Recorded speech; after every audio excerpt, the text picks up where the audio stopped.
Good morning. On behalf of the Campus Interfaith Board, welcome to Focus on Faith Week's Convocation, sponsored by the Zunkel Peace Fund. My name is Sam Hupp, and I'm a senior at Manchester University. I'm one of 3 Manchester students currently taking graduate-level courses in theology through our partnership with Bethany Theological Seminary. It's my privilege to introduce today's speaker, Clarke Staton. Clarke holds a master's in spiritual and social transformation from Bethany Theological Seminary and is now completing his Master of Divinity degree.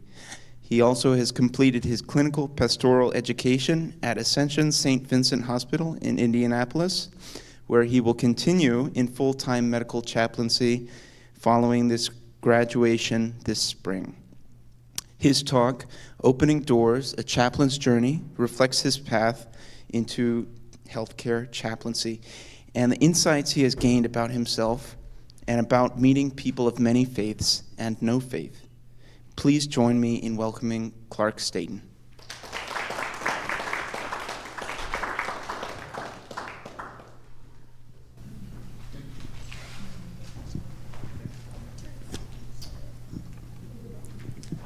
Well, thank you all for being here today.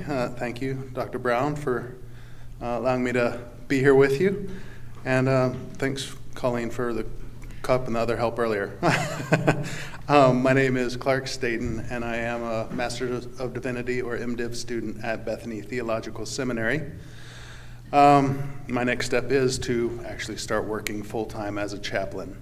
That is my goal. That is my dream now. It is my passion. My journey to where I am started back in Virginia, where my wife Hope and I were the youth coordinators at Bridgewater Church of the Brethren for the junior and senior high youth. We also had our own business. We're running our own business, and the time was coming when we were just feeling the need for a change, a need to stretch a bit. We didn't know what that looked like. We were kind of in discernment, but we had a calling that we felt was toward ministry. As the youth coordinators, we would take the junior and senior high kids on work camps. It used to be called work camps. Now it's called Faith X. And we were coming back one evening from Lybrook, New Mexico, where there was a Brethren mission that works with the Dene, on the Dene reservation there.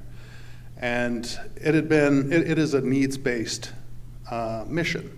Whatever comes through the door has the highest priority. And the people who had organized the camp had the week all planned out on the whiteboard. We knew what we were doing from day to day, morning to afternoon. It was all planned out. And by the end of the first day, because this was a needs-based ministry, that was erased. It was all pretty chaotic. And Hope and I kind of realized that we could thrive in that type of environment.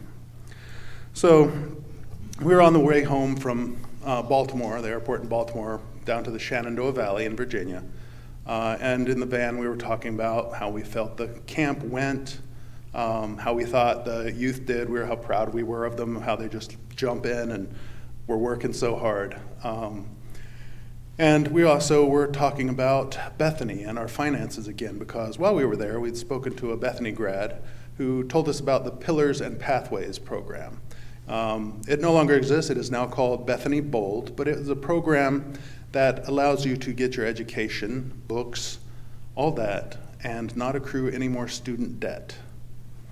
The premise behind it is people have to go to seminary, get a real job, do some work, and then go into the ministry they've been training for. It tries to cut out that middle step. And we were excited about that possibility. So we got home. It was around 2 a.m., and we were still kind of wound up. We were, doing what we needed to get settled down, loving on our cats, going through the huge stack of mail that we had. And Hope turned around with a piece of paper in her hand. She had tears in her eyes. She held it out to me. I took it and opened it up, and it was an unsigned note. And it said, "Thank you for all that you do for our youth." And in it was a cashier's check for $1,000. We felt appreciation for that. We felt the love of these members of our congregation who appreciated what we were doing. We felt that anyway, but this was just a really sweet and wonderful, helpful gesture. But we also heard God's voice saying, "Step out in faith. I've got you." So aside from finances, which we started focusing on really seriously at that time, another hurdle for me was I had never finished college. I'd had an associate degree, but if you're going to go into master's level, a bachelor is kind of preferred. It's kind of necessary. So I was only 30 credits short. I found an online program. I finished my degree. And when we were ready, we packed up our business, closed it in November. And in the end of December, we had our house packed up, some of the stuff in storage, some of we were taking with us, and we drove up to Richmond, Indiana to start attending Bethany Theological Seminary. That was January of 2020. We were very excited. All the stuff that we're going to be exposed to, COVID's like, no. So we were able to really focus on our studies. We and learned how to play D&D, but that's a different story. But honestly, I got up there, I really didn't know what I was doing. I didn't feel a particular call in any direction. Nothing was really grabbing my attention, but I went with the intent to prepare myself however I could for whatever God had in store for me. I started pursuing an MDiv, but I switched to the Master's of Arts in Peace Studies, which for some reason seemed a little less threatening than a Master of Divinity. And a little bit later on, I switched it to the MAST, the Masters of Arts in Spiritual and Social Transformation.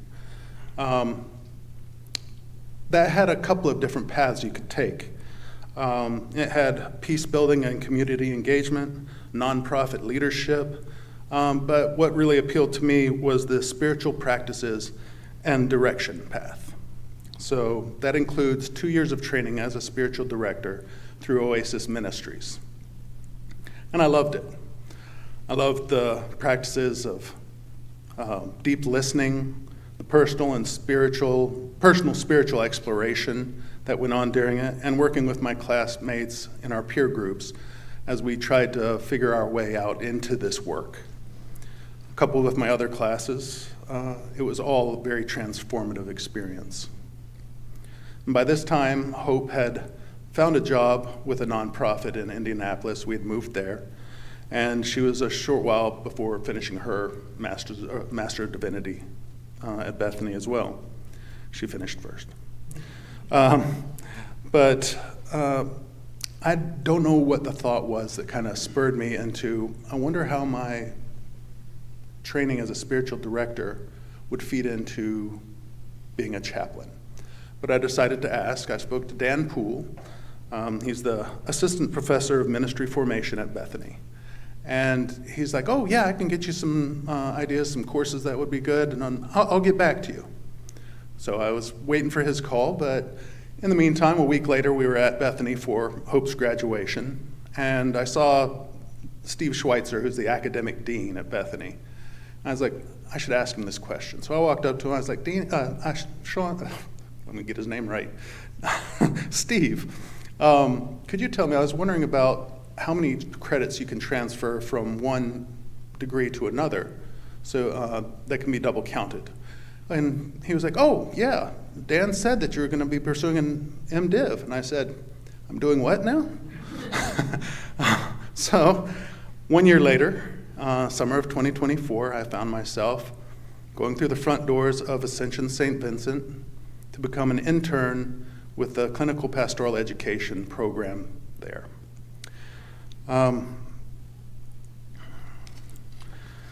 The first week sucked.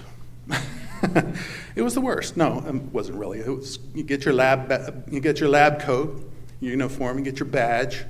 You've got to learn how to access and use the electronic medical record. You got to learn all the institutional policies. You're watching web-based training videos, all the exciting orientation stuff, not to mention navigating the identical hallways to try and find where you're supposed to go. My class of wannabe chaplains consisted of 2 Catholic seminarians, myself, a man who was from the Disciples of Christ, and a trans Unitarian Universalist who referred to themselves as a witchy little you. And aside from our instructor, Sean, we also had clinical partners. These were the staff chaplains throughout the hospital who staffed the areas that we would be assigned to. We could go to them with issues we had, questions, and we would shadow them as we learned the craft. I was first assigned to the orthopedic surgical wing and the medical intensive care unit, or MICU. And I followed my clinical partners around for a couple of days. I watched how they entered the rooms, how they spoke to the patients, how they spoke with the families, how they prayed. Everything I could glean, I tried to glean. And then it was my turn. My first solo day is kind of a blur. I don't remember my first patient, but I still remember the feeling I had while I was standing there waiting to go into their door. Just getting ready to knock, how I feel there, that stuck with me. And I chose to start my first day by myself with no safety net in the orthopedic wing. I did that because the spiritual care offices were just downstairs, one flight of stairs. So when I screwed up, I could just run right down there and hide. So I was set. I knocked on the patient's door, the first patient I was going to see, and I entered and for the first time said something along the lines of, "Hi, my name is Clarke. I'm a chaplain here at St. Vincent. I just wanted to check in and see how you're holding up." That was pretty close to my standard opening. So, what else do you say when you're walking into the room of a wounded stranger? At the very least, I didn't have to run away. That would have been memorable. But I just, from the start, I loved it. I just felt I was in the right place.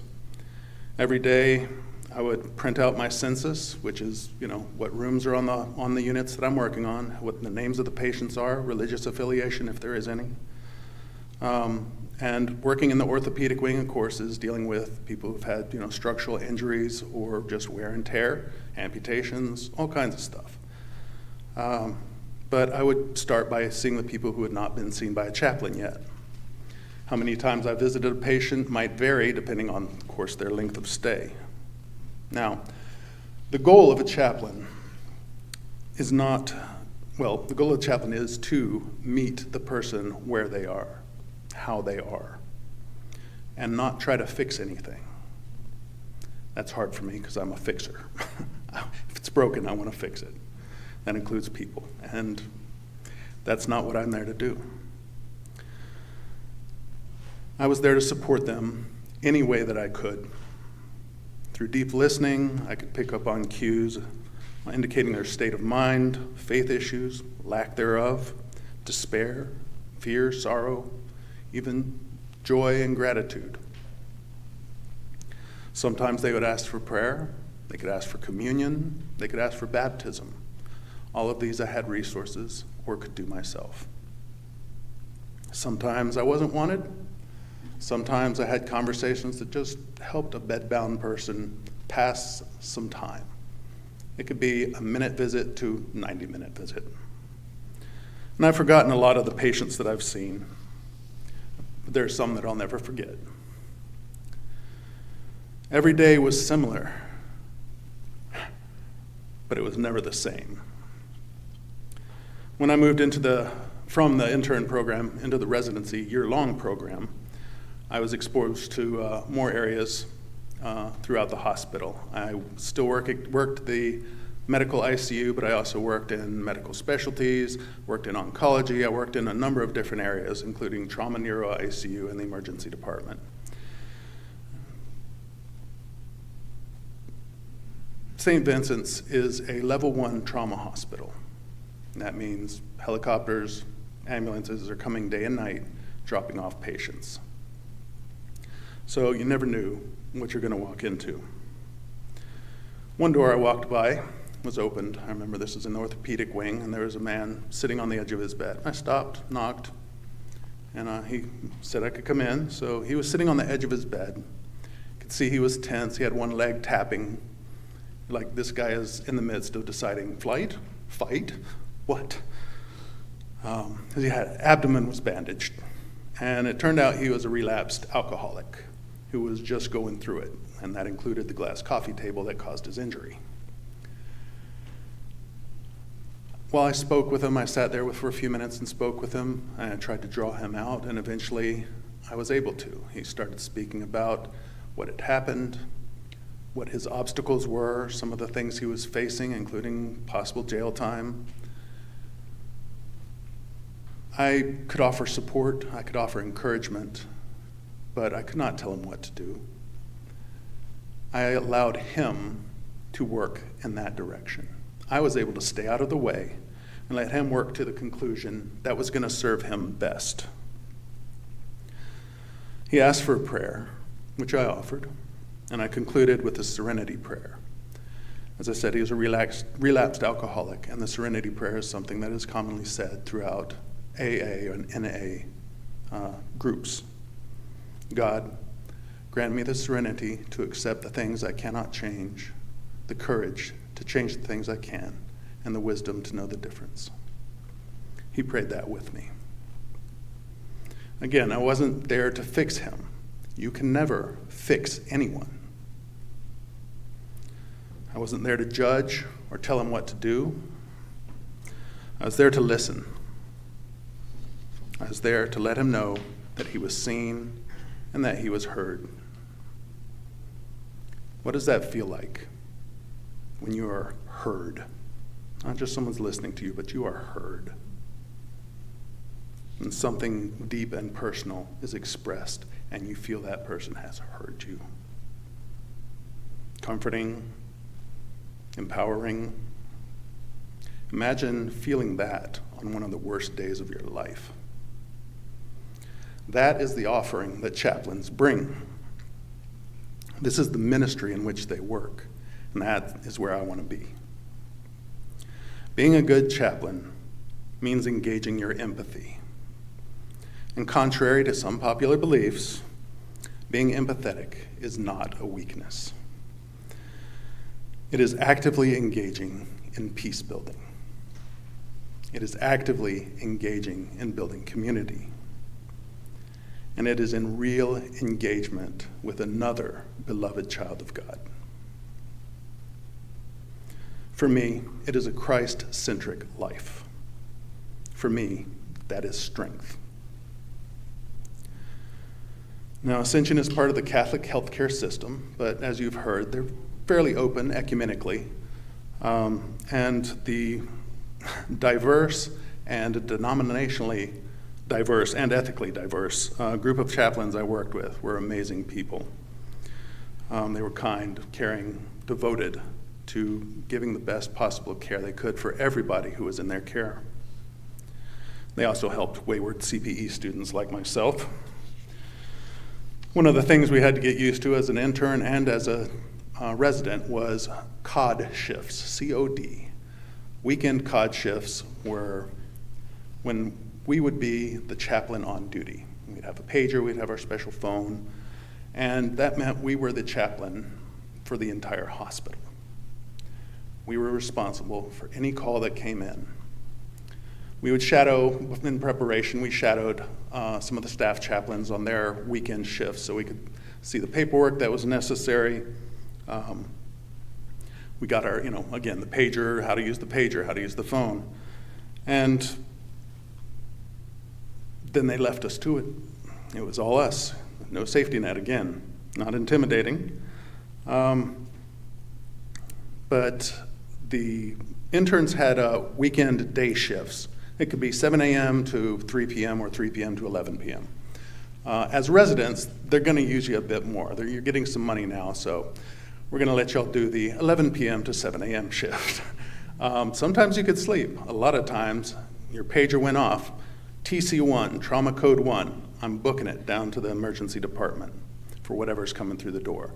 whether I can help with the family, whether I can help with the patient, whether I can help with the staff who has just had a rough day. The whole hospital is my ministry as a chaplain. Not just the patients, not the families, but also the doctors, the nurses. They're going through it too. Food service. You don't think about them. They're the unseen group. They're there too, working hard, necessary for this hospital to function. And if I can spot something that's going to help them, I'm attending to them. So another issue of the being chaplain on duty is you get a work list, and these are standing orders for patients who might want some prayer, want some company, a little discussion in the Children's Hospital, which Peyton Manning Children's Hospital is at Ascension St. Vincent's. A parent may want a prayer for their child who's in Peyton Manning Children's Hospital, or somebody in the Women and Children's Hospital, Women and Infants Hospital. It could be, like I said, you got the work lists with standing orders, and you're answering the pager, the phone.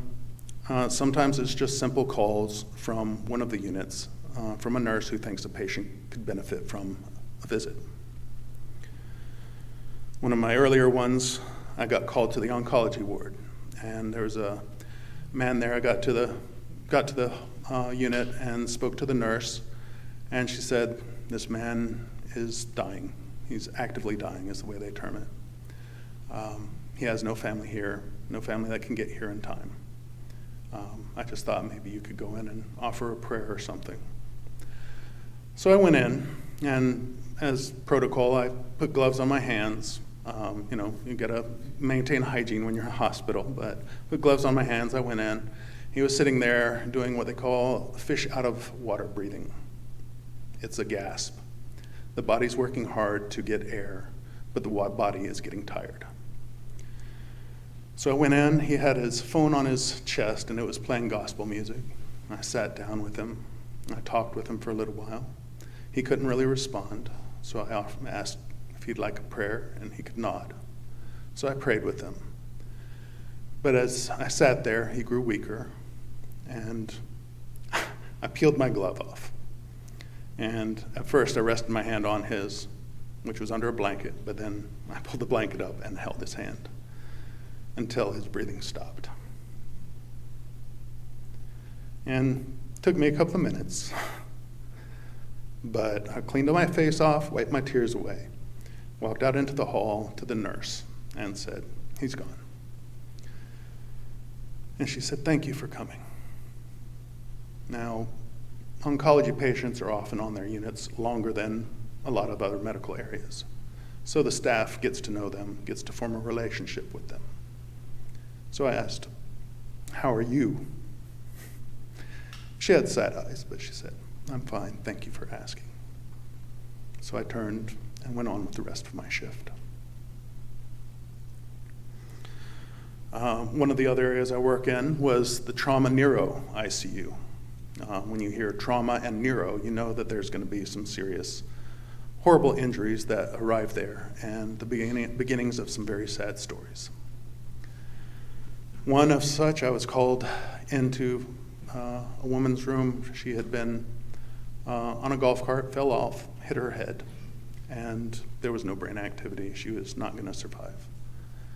And I was called in to be with the family as they were dealing with this news.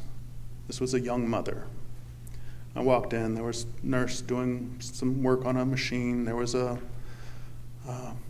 child life specialist kind of working with the kid. The boy's father was kneeling down, kind of holding him. The kid was about 6 years old.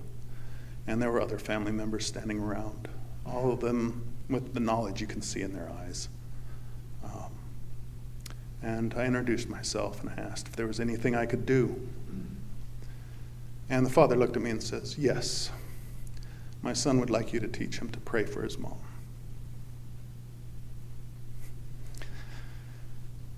I held it together until I got out of the room. It was difficult, but I was proud of myself for making it that far. But I also felt that I had been where I needed to be.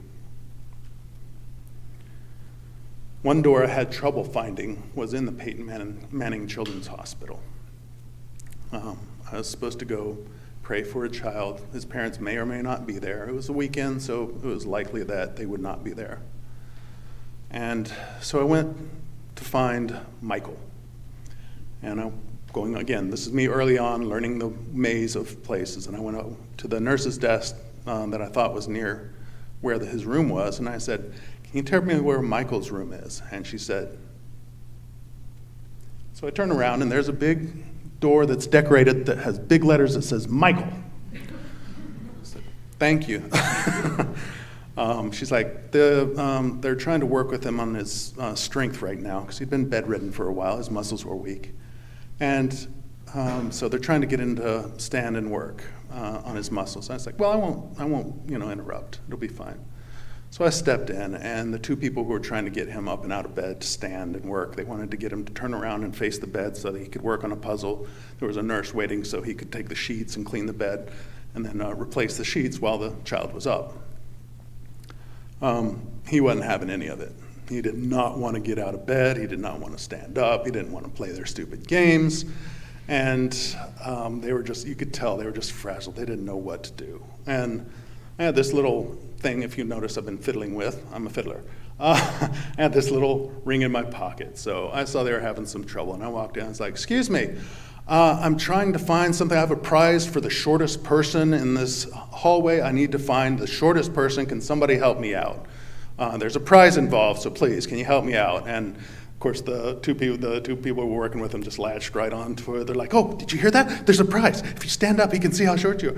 And so, he got up and was kind of looking around, and one of the other people was kneeling next to him, making sure he had the strength to stand and support him. I was like, "Nope, you're cheating. You can't. You're disqualified." He smiled so big at that. And then I was like, "Okay, well, it looks like you're the shortest one. Congratulations." I gave him this little ring. It was something to distract him. And while he was up, the nurse was cleaning the bed, taking the sheets off. They got him to turn around and stand and look. And, I felt my job was done there. I had helped out with this teamwork, and that's another part of the job of being chaplain. You are not just a chaplain. You are part of the healthcare team. We just happen to be involved in spiritual healthcare. That was probably one of the funner visits I had. And again, it was adorable to see him just get so excited that this person who was tormenting him got disqualified. And then there's other things that happened. I got called to the Women and Infants Hospital one night. I got a page for a phone number. I called back. The nurse who answered said, "Yes, there's a family here. The mother's about to be induced. She's about to give birth, and she would like a prayer blessing for her baby." I was like, "Okay, I'll be right there." And this was the new Women and Infants Hospital. It's huge. They just opened it. And I had been through it once with a tour when it was empty and there was nothing going on. So now I had to find my way over there and where I was supposed to go. And I managed to get up to the third floor to where I was supposed to be. And that was at least the level I was supposed to be on. And as I stepped out of the door, I saw some people waiting in the waiting area. And I heard them muttering, and then somebody said, "Chaplain," and they got up and walked, and I let them go ahead of me. And there was a nurse at a station, and I walked up, and she's like, "Yeah," she motioned me over, and she's like, "Yes, the doctor is in pronouncing the infant. They probably could use you." And I was thinking, man, how did I miss it by that much? I walked in, and the doctor was actually pronouncing the baby dead. I'd asked the nurse, though, tell me about the family. She says, "Well, it was twins. Twin brothers up in the neonatal intensive care unit. But this one didn't survive." I got the names of the family and went in. I spoke with them. They didn't seem to be particularly religious. The mother was cradling her baby, and the father was just stunned and sitting beside her in a chair. And I introduced myself. I offered my condolences, but you also know that nothing you say can do anything for them. But I asked if they would like a prayer, and one of the other family members said, "Yes, please pray." So I prayed for comfort. I prayed for thanksgiving for the life that is and the joy that this infant had brought over the past few months. I prayed that the family would be supported and that they would feel that love in their community in the months and years to follow. I turned and left. And then on the way back, I got another page, and it was from the same number earlier. So I called, and she's like, yes, we're getting really close to getting ready to take her down. I just happened to walk in to a place where I was needed at that time. It was still on the 3rd floor. I went back, spoke to the same nurse, got the directions to the room, found my way there, and they asked me for a prayer. So I was able to pray for the safe delivery of this child, for mother and child. I was able to offer gratitude for this new life that was coming into the world, and that they would be surrounded with love and support. And then I left and continued my shift. For the entire 14 plus months that I worked at Ascension St. Vincent, I never once woke up in the morning and dreaded going to work. I visited patients of many faiths, many nationalities, but demographics is not why I was there. My whole experience was profound. I felt a deepening of my faith, a deepening understanding of my own personal theology, and a strong belief that God was going to find ways to use me in this line of work. I was scared and uncertain about the future when I walked in through our front door that evening in Virginia. But I responded to the "whom shall I send" by moving in the direction that God seemed to be indicating. I was scared and uncertain when I walked through the doors of Bethany, when I walked through the doors of St. Vincent's, when I walk through these doors. I don't know what's going to happen.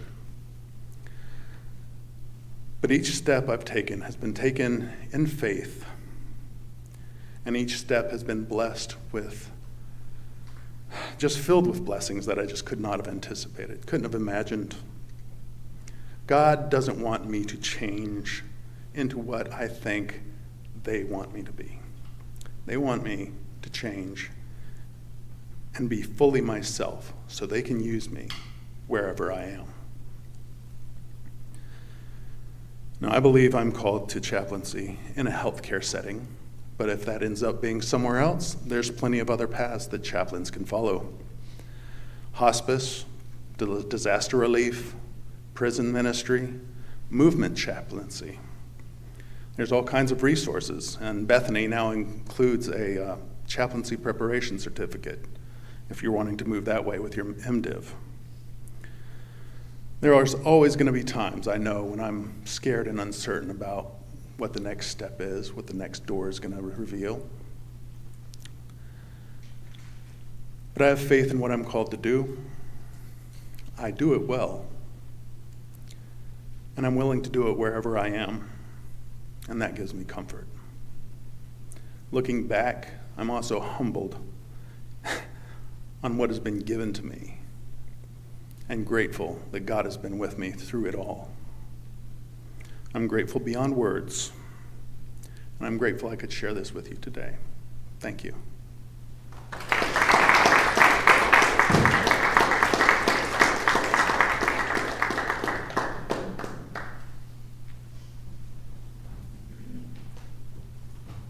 We're going to open it up for questions.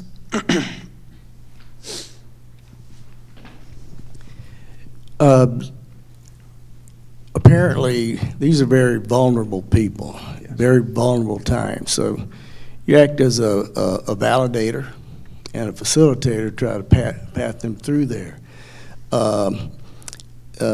Is that what drew you to the vulnerability of these people? Drew you to that, or?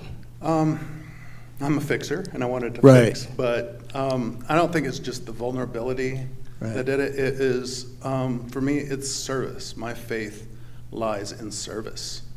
How can I serve people to the best of my ability? And I felt like my gifts were being shaped and moved in that direction where that would be the most useful place I could be. Good, thank you. Mhm.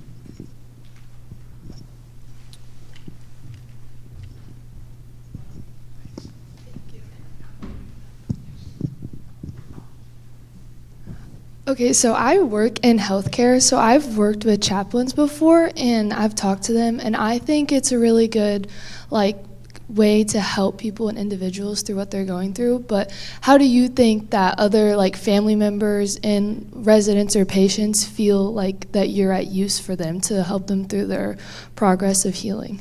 How do I feel that they... Yeah, how do you think they feel? Do you see a change in their mindset or their progress if you work with them more than once? Oh yeah, sometimes you do. Like I said, sometimes you're like, hi, I'm Clarke, I'm a chaplain. No, okay, But other times, yeah, when you're able to see a patient a couple of times, you can build a rapport with them. They're grateful to see you because it's a break from the monotony of laying there, plugged up to machines and having nurses coming in and out. And dignity is pretty scarce in a hospital setting. Having somebody come in, well, that's the thing, I would knock. I try to give them the power to say yay or nay. I knock on the door. If they say come in, I'll go in. If not, I'll move on. But I want to make sure that I'm not seen as an imposition. So giving them the power back in this position where they are virtually powerless is a huge way that I can just breach the barrier of just another person in my room. So yeah, I think they see it as a benefit. If they're happy about having multiple visits or even just one, you can see a change. The gentleman I talked about first, who he was all ramped up and everything, as we talked, he calmed down, he settled, and he was able to start thinking. Because when you're in that state of mind, you can't think. Nothing's going to work. And me telling him to calm down is just not going to do it. He has to get to that point on his own. And a presence of listening, just waiting. Sometimes you're quiet. You don't have to say anything. You can just be present. Somebody will be like, and start a conversation. So being there as a resource for that person, to be used by that person, is hugely beneficial, I think. Did that answer your question? Yeah. Okay. Thank you very much. That question was along the one that I would have also posed, but I'm interested in what was one of the greatest lessons that you've learned from your, I don't want to say patient or client, but one of the persons that you took care of, or maybe the family? There's a lot of lessons I learned. One of them that, of course, has stuck with me is that you can't fix anybody. But I think making sure that I don't go in with expectations into patients' rooms. They may have on their information that they're Christian, Buddhist, Muslim, whatever it might be, but I don't go in leading with religious anything. And making sure that there's people who have all kinds of religious trauma in their background, and you don't know where you're going to find it. So for me, encountering people in the hospital, in the world, doing so just as seeing them as another beloved child of God that I'm interacting with and not having any other preconceptions of. It's probably something that's really stuck with me.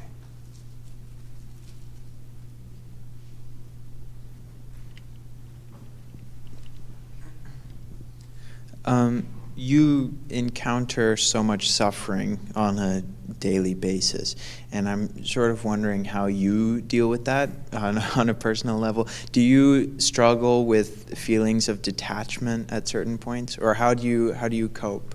Well, as you could tell, I was not emotionally involved in any of this. It is a lot of heavy lifting, emotionally speaking. And there is a kind of detachment you can get, but again, engaging empathy means you're opening yourself up to hurt. But I have a partner in life who I can talk to. I can't share specific details about patients, of course, but I can talk about what I experienced, what I'm feeling. I can vent that to her. I absolutely believe in counseling. I absolutely believe in playing my bass, exercising. I believe in doing paper craft I believe in doing all kinds of different things to help me deal with what's inside and not keep it in, because nothing good can happen when you keep it in. Yeah, it's difficult, but I also feel extremely grateful that I have the capacity to do that and that I'm healthy enough to do that.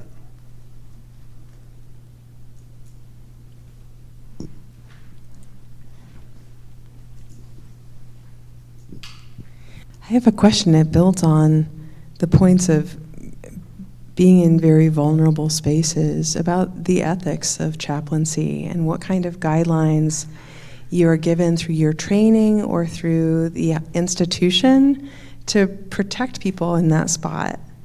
Yeah, ethics, the Catholic healthcare systems has, tons of, I'm trying to remember the term for it, but just guidelines in place, rules that you need to follow. Protecting, of course, the identity and all that. But also, ethics are highly taught. We have all kinds of didactics and workshops that are focused on making sure that you understand, dual relationships, you're not breaching these areas, you can't give your personal information out, and that's hard when somebody you've been working with who is just in a dark place and has come out of it and is feeling so much better, and then can I get your phone number? I'd like to talk to you again sometime. And you have to say, no. You have to put your own boundaries up and hold those boundaries as well as the institutional boundaries. Is that what you're leaning towards? Yes, and also in terms of you're working with a very diverse population and I wonder if you would speak a little bit about what that has been like, working in a religiously diverse institution, but with also diverse patients. That's like home for me. I was a missionary kid. I grew up overseas. I spent almost 20 years in different countries in Africa. In international schools and with friends from all over the world. So for me, it is just like I'm talking to anybody. I'll go in and introduce myself. It's cool because I can go into a Hindu's room and walk in, and usually it's on their chart if they're Hindu, but there's also other things I can pick up just from the cultural experiences I've had. And I see see they're Hindu, I can walk in and say namaste and understand this is me seeing you as another sentient being, not, hi, I do yoga, which I do. I also do yoga, by the way. That's the other thing I do to help vent. There's the meaning behind that. There's, assalamu alaikum, wa alaikum assalam, greeting a Muslim in a proper fashion. Having those bits of knowledges, but also learning those bits of knowledges through the CPE training really helps with the culturally diverse group that you're going to be encountering. I am trying to work on my Spanish because multilingualism is something that is pretty much standard around the world, not so much here. And that needs to change. I still remember some of the languages from places where I've lived, but to actually practice another language, to allow there to be a possibility that you can help out even more and communicate better and be an advocate for somebody is huge. So it presents me with challenges and self-improvement ideas that I'm not said I can't do it all perfectly, but I can work in that direction. So it's just a continuous learning curve for me. And I would go in as starting out as a chaplain and be nervous as could be.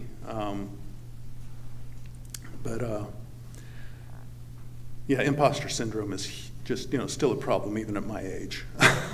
But you work through it and you gain momentum, and that momentum helps carry you through awkwardness into openness.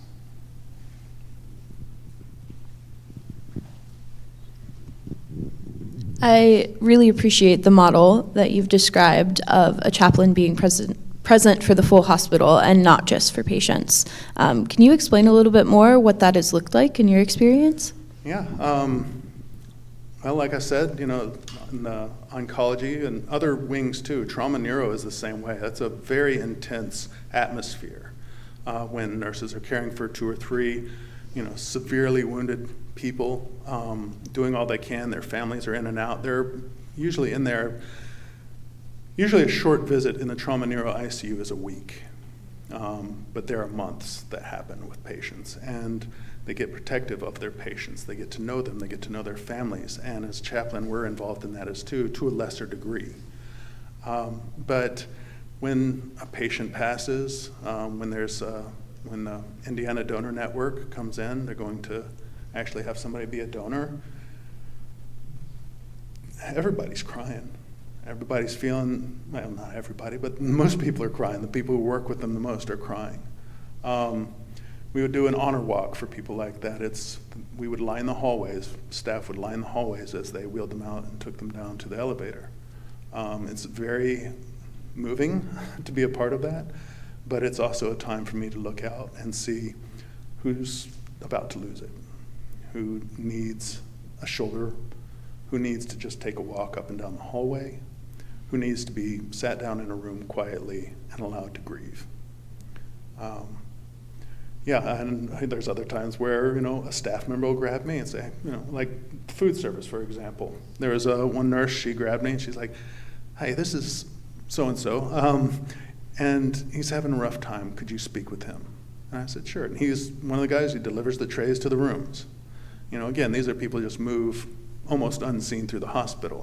They just going about doing their job, but they are vital to the to life. They're bringing you food. So I was able to sit down and talk with him in a quiet room.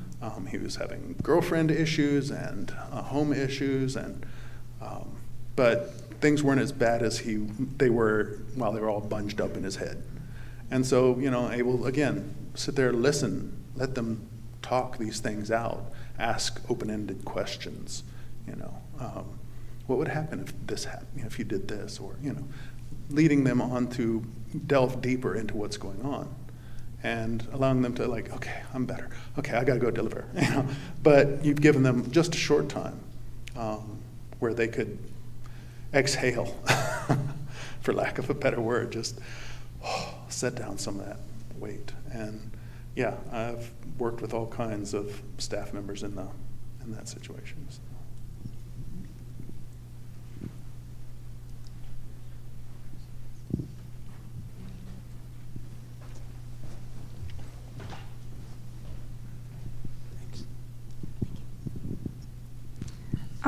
I've been looking to become a hospice volunteer, and I was wondering if you had any advice on how to approach those situations and things that have worked effectively for you to bring comfort in those situations. Wow, and that's going to vary from person to person. If you're working to volunteer in that, there are resources that you can find. I'm sure if you're working through an organization, they'll be able to provide you with resources. Look seriously at what they give you. But again, you're there for that person, serving them. There are, CPE units. You can get 2 CPE units and work as a hospice chaplain, actually. It doesn't take too much, but it gives you a little bit of an edge on understanding what's going on and how to interact. Use those resources, whatever group you're looking at, and follow up, look at their additional information lists and who they're quoting. Follow up those. Just follow the trail of information, and be open to whatever faith they are, being able to respect and honor that as their way, holding that as sacred for them, putting aside what you hold sacred to hold what they are as sacred. And being open to creating or working with them to create ceremonies of passing, of writing letters to people before they're going to give to them after they've passed, to collect memories for the whole family. sitting with them and listening to them and nudging them with the occasional question or insight. As you sit there quietly, things will come to you, things will stick out. But yeah, working on those deep listening skills. But I highly recommend, at the very least, some CPE classes, just because they are so informative and helpful in the future. Volunteer-wise, yes, I'd say look through what they give you and follow up through that information.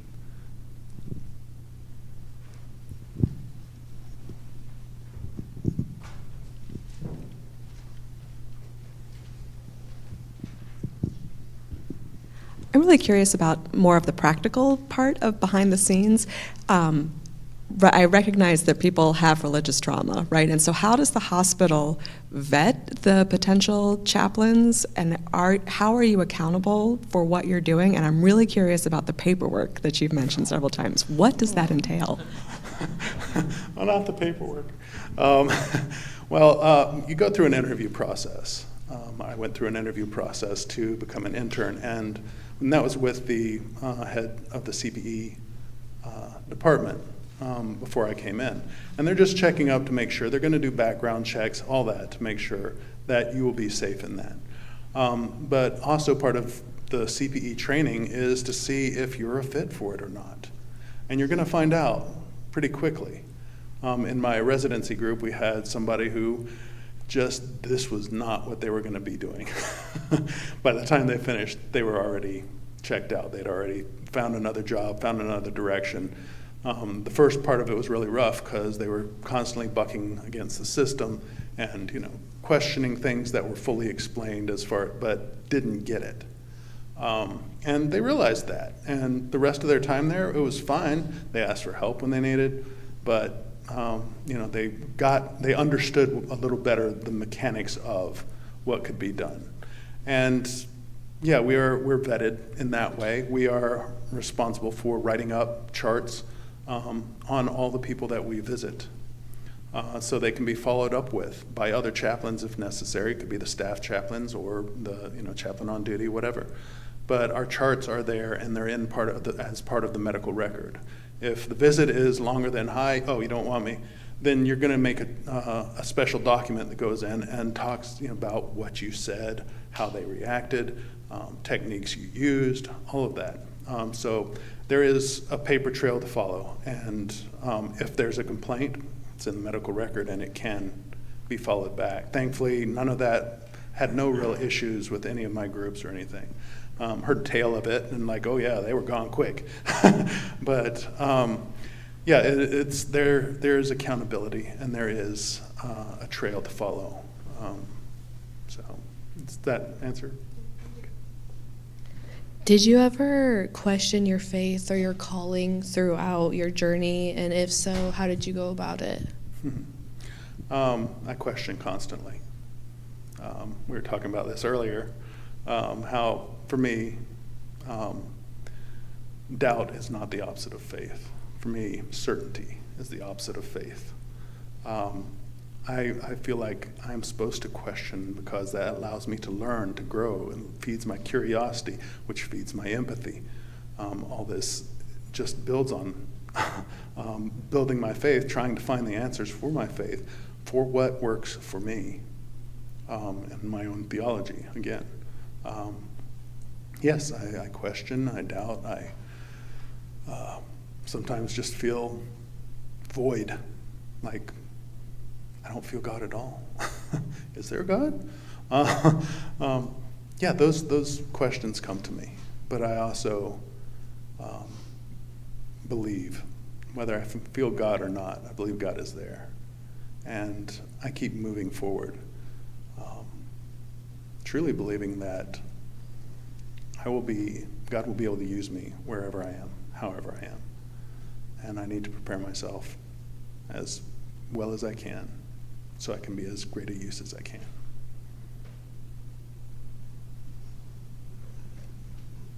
Did that answer your question, or did you want something else?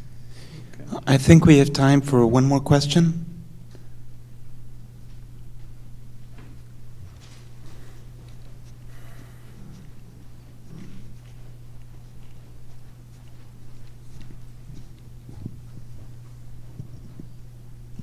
This is more a comment and a note in gratitude rather than a question. I want to thank you for being here. I've been in the hospital several times, trauma units, accident, and I attribute my healing also to the fact that there were some chaplains who took care of me, and I didn't even know that existed here, and it was a beautiful experience knowing, they're coming back and there's somebody who listens to me. Yeah. So I just want to thank you for your commitment, your vocation, and what you give to your patients, everybody else. So, thank you. Thank you. Appreciate that. Yeah, it's one of the joys to be able to walk into a room and somebody didn't know this was something that was offered. Oh, yeah, no, please have a seat. Let me hear more. Talk to me or, listen to me, one of the two. But, yeah, again, you don't know what you're going to get any door you walk through. And you leave your assumptions behind and just encounter that person. And oftentimes you find, like I said, joy as well as gratitude. Actually, there is a follow-up question. Because the chaplain who was with me, she was related or connected with St. Meinrad. Does that still exist? Saint Meinrad? It's in the south of India. I don't know. It wasn't. I thought maybe. Yeah, no, I was on 86th Street, which is up north of Indy, so I didn't run into that. Thank you again, Clarke.